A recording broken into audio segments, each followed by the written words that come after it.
Ecclésiaste chapitre 7. Quel avantage à l'homme? Qui sait ce qui est bon à l'homme en sa vie durant le nombre des jours de sa vanité qu'il a passé dans l'ombre? Qui fera connaître à l'homme ce qui sera après lui sous le soleil? Bon renom vaut mieux que bon parfum. Le jour de la mort vaut mieux que le jour de la naissance. Il vaut mieux aller à la maison du deuil qu'à la maison du festin, puisque le deuil est à la fin de tout homme, et que le vivant donnera ainsi de bons avertissements à son cœur. La tristesse vaut mieux que le rire, parce que par la tristesse du visage le cœur deviendra bon. Le cœur des sages est à la maison des pleurs, le cœur des insensés est à la maison d'allégresse. Mieux vaut écouter la réprimande d'un sage que d'entendre le chant des insensés. Le rire des insensés est comme le pétillement des épines sous une chaudière, et cela encore est vanité. La calomnie trouble le sage et lui fait perdre sa force d'âme. La fin du discours vaut mieux que le commencement. Un homme patient vaut mieux qu'un esprit présomptueux. Ne t'abandonne pas trop vite au souffle de la colère, car la colère réside dans le sein des insensés. Garde-toi de dire comment se fait-il que les jours d'autrefois ont été meilleurs que ceux d'à présent, car il n'est point sage de s'enquérir de ces choses.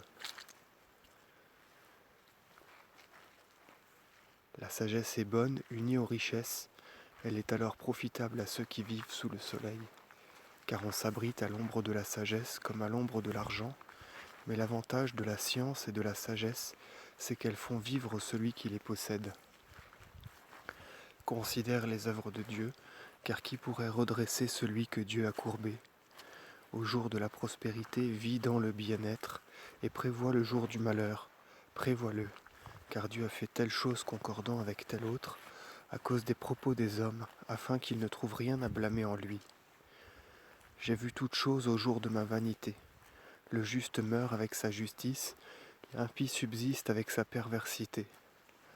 Ne sois pas juste à l'excès, ne sois point sage plus qu'il ne faut, de peur que tu ne sois confondu. Mais ne sois pas non plus impie ni obstiné à l'excès, de peur que tu ne périsses avant le temps. Il est bon que tu t'attaches à telle chose et que tu t'éloignes de telle autre, pour ne point souiller tes mains, car tout vient à ceux qui craignent Dieu. La sagesse sera utile aux sages plus que 10 des plus puissants de la cité, car il n'est point sur la terre de juste qui fasse le bien et ne pêche. Mais ne dépose pas dans ton cœur toutes les paroles que diront les impies, de peur que tu n'entendes ton serviteur te maudire. Car maintes fois il t'irritera et il t'affligera de bien des manières, car toi-même aussi tu m'as maudit les autres. J'ai éprouvé toutes choses en ma sagesse, et j'ai dit je serai sage, et la sagesse s'est éloignée de moi. Elle était plus loin encore qu'auparavant. L'abîme entre nous était profond, qui le sondera?